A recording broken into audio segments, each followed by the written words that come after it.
Hello friends, बहुत बहुत स्वागत है आपका mysurgy.com के इस चैनल पे और मैं हूं आपका दोस्त सौरभ शुक्ला। दोस्तों, आप लोग देख रहे हैं पाइथन इंटरव्यू क्वेश्चंस की सीरीज और इसी सिलसिले में आज का हमारा सवाल है what are default arguments in Python function. तो इस बात को समझने के लिए मैं आपको लिए चलता हूं न्यूटन स्कूल के प्लेटफॉर्म पे और ये रही न्यूटन स्कूल की वेबसाइट जिसमें कि ये लैंडिंग पेज है जहां पे आप लॉगिन कर सकते हैं। अगर आपने साइन अप पहले करके रखा हुआ है तो, नहीं तो साइन अप कर लीजिए, वो फ्री है।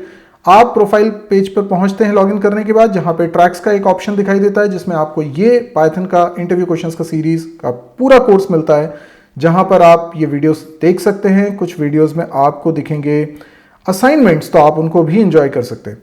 इसके अलावा आपको दूसरा ऑप्शन मिलता है प्लेग्राउंड, जिस पे अगर आप क्लिक करते हैं तो यहां पर क्रिएट कर सकते हैं आप एल्गोरिथम प्लेग्राउंड।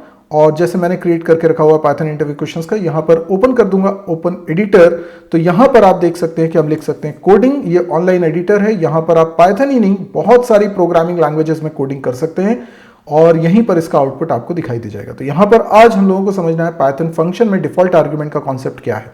तो देखिए, पाइथन फंक्शन में डिफॉल्ट आर्ग्यूमेंट का कॉन्सेप्ट कुछ ऐसा है कि आपने बनाया एक फंक्शन और जैसे मैं नाम रख लेता हूं f1 और इसमें मैंने 3 आर्ग्यूमेंट्स सपोज करो मेंशन करे हुए।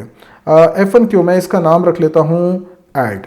ठीक है, तो 3 नंबर्स को ऐड करने के लिए मैं एक फंक्शन बना रहा हूं और ये रिटर्न कर देगा a प्लस बी प्लस सी की वैल्यू।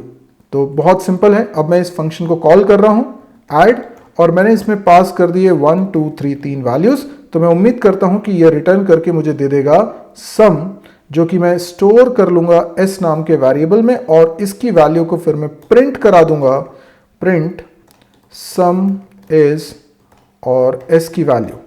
तो रन करके देखते हैं। सिंपल, अभी तो कुछ भी नहीं है, सिंपल फंक्शन बनाया हुआ है मैंने और मेरा आउटपुट जो है वो आना चाहिए 1 + 2 + 3 का रिजल्ट, लेकिन इसमें आ रही है एक एरर। एरर में क्या हो गया, यहां पर इनवैलिड सिंटेक्स। ओके, मैंने यहां पर क्या कर दिया है, प्रिंट में पैरेंथेसिस नहीं लगाया है। आप देख सकते हैं प्रिंट में एक पैरेंथेसिस, ओपन पैरेंथेसिस मिसिंग है, इसलिए वो एरर दे रहा है। चलिए, तो यहीं पर आपको एरर भी पता चल जाती है। अभी मैं फिर से इसको रन करता हूं, अब कोई एरर नहीं है, आउटपुट देख सकते हैं सम इज 6 प्रिंट हो रहा है, दैट इज 1 + 2 + 3। अब मैं आपको बताता हूं कि यहां पर अगर मैं 2 आर्ग्यूमेंट पास करता तो क्या होता, मतलब सिर्फ 1 और 2 पास करता तो क्या होता। तो फिर आती एरर। एरर इसलिए आती क्योंकि हमने बनाया जिस तरह का फंक्शन वो 3 आर्ग्यूमेंट्स लेने के लिए बना हुआ है, एक आर्ग्यूमेंट उसमें से मिसिंग है, तो वो दे रहा है एरर कि missing 1 required positional argument for c के लिए कोई आर्ग्यूमेंट नहीं आया। तो हमें एग्जैक्टली 3 आर्ग्यूमेंट पास करने पड़ रहे हैं। मैं ये चाहता हूं कि या 2 आर्ग्यूमेंट पास करके भी इसको कॉल कर सकूं, 3 आर्ग्यूमेंट पास करके भी कॉल कर सकूं। तो अगर मैं ऐसा करना चाहता हूं तो फंक्शन को डिफाइन करते वक्त मैं सी के लिए डिफॉल्ट वैल्यू सेट कर देता हूं 0। अब क्या होगा, अगर मैं 2 आर्ग्यूमेंट पास करूंगा तो 1 और 2 पहुंच जाएंगे ए और बी में और सी के लिए कोई वैल्यू नहीं भेजी है तो वो बाय डिफॉल्ट 0 कंसीडर कर ली जाएगी। तो आप देखिए इस बार कोई एरर नहीं आ रही है और आउटपुट भी 3 बिल्कुल सही आ रहा है, क्योंकि मैंने कोडिंग में लिखा है a + b + c की वैल्यू रिटर्न हो। तो c की वैल्यू 0 होना इस प्रोग्राम के लिहाज से बिल्कुल सही है, क्योंकि अगर c की वैल्यू 0 रहेगी तो एडिशन गलत नहीं आएगा। तो मैंने c की वैल्यूज बाय डिफॉल्ट कर दी 0। ये डिफॉल्ट आर्ग्यूमेंट का कॉन्सेप्ट। अब इस फंक्शन को मैं 2 स्टाइल से कॉल कर सकता हूं। अगर मैंने यहां पर 2 नहीं 3 आर्ग्यूमेंट पास किए होते तो भी ये फंक्शन चलता, लेकिन अब c की वैल्यू 0 नहीं मानी जाती, 3 मानी जाती, क्योंकि c के लिए मैं वैल्यू सप्लाई कर रहा हूं। तो आप देखें यहां पर जो आउटपुट आ रहा है वो आ रहा है 6, जो कि 1 2 और 3 का सम है। तो ये है डिफॉल्ट आर्ग्यूमेंट का कॉन्सेप्ट। अगर मान लीजिए मैं डिफॉल्ट आर्ग्यूमेंट में यहां पर लिख देता हूं b असाइन 0 और c की वैल्यू डिफॉल्ट सेट नहीं करता, तो क्या होगा दोस्तों, यहां पर आने वाली है एरर। इसलिए एरर आनी चाहिए। देखिए, अभी तो मैं 3 आर्ग्यूमेंट पास कर रहा हूं, ठीक है, 1 जाएगा a में, 2 जाएगा b में, c में जाएगा 3, ऐसा होना चाहिए। लेकिन मैंने जो फंक्शन बनाया है उसमें डिफॉल्ट आर्ग्यूमेंट सेट करने के बाद मैंने नॉन डिफॉल्ट आर्ग्यूमेंट्स भी रखे हुए, यानी b क्या हुआ, डिफॉल्ट आर्ग्यूमेंट है क्योंकि उसकी वैल्यू मैंने डिफॉल्ट सेट करी हुई है।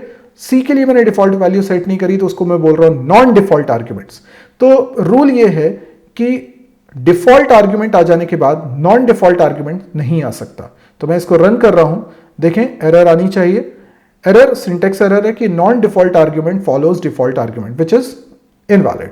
तो हम लोग कभी भी इसे नहीं लिख सकते। और आप सोच के भी देखिए ना कि अगर 2 वैल्यू पास हो रही होती 1 और 2, तो ये कैसे पता चलता कि 1 जो है वो ए के लिए है और 2 जो है वो सी के लिए, वो तो करस्पॉन्डिंगली जाती पोजिशनल आर्ग्यूमेंट्स है, तो 1 हमेशा पहले वेरिएबल में जाएगा, 2 दूसरे वेरिएबल में ही जाएगा, है ना। तो अगर आप चाहते हैं कि बी को डिफॉल्ट वैल्यू बनाए तो फिर सी को भी आपको डिफॉल्ट वैल्यू प्रोवाइड करनी ही पड़ेगी, क्योंकि डिफॉल्ट आर्ग्यूमेंट आ जाने के बाद नॉन डिफॉल्ट आर्ग्यूमेंट नहीं आ सकता। अब आप देखें, अब ये बिल्कुल सही है, तो अब आउटपुट भी आ रहा है 3 आ रहा है आउटपुट, मैंने 2 आर्ग्यूमेंट पास करे, इनफैक्ट मैं एक ही आर्ग्यूमेंट पास करूंगा तो भी चलेगा, क्योंकि बी और सी की वैल्यू यहां पर 0 0 मान ली जाएगी, तो आउटपुट आ जाएगा 1, बिल्कुल सही। और मैं 3 आर्ग्यूमेंट भी पास कर सकता हूं, 2 आर्ग्यूमेंट भी पास कर सकता हूं, 1 आर्ग्यूमेंट भी पास कर सकता हूं। हो सकता है आप तीनों को डिफॉल्ट वैल्यू सेट करा दें, यहां पर भी 0 लिख दें, तो फिर आप इसको बिना कोई आर्ग्यूमेंट पास किए भी कॉल कर सकते हो। उस केस में ए बी सी तीनों की वैल्यू 0 मान ली जाएगी और आउटपुट आ जाएगा 0, तो सब में 0 आ रहा है यहां पर। तो अब इसको 4 तरीके से आप कॉल कर पा रहे हो, लेकिन एक बार आपने किसी को जो फॉर्मल आर्ग्यूमेंट्स उसमें किसी को डिफॉल्ट वैल्यू दे दी, तो उसके बाद के भी आर्ग्यूमेंट को आपको कोई ना कोई डिफॉल्ट वैल्यू देनी पड़ेगी। This is the concept of default arguments in Python. अब अगर आपको वीडियो पसंद आया तो प्लीज आप इसको लाइक करिए, जितना ज्यादा हो सकता है इसको शेयर करिए, और अभी तक इस चैनल को सब्सक्राइब नहीं किया तो जल्दी से इसको सब्सक्राइब कर लीजिए। आज के लिए इतना ही दोस्तों, थैंक यू, गुड बाय।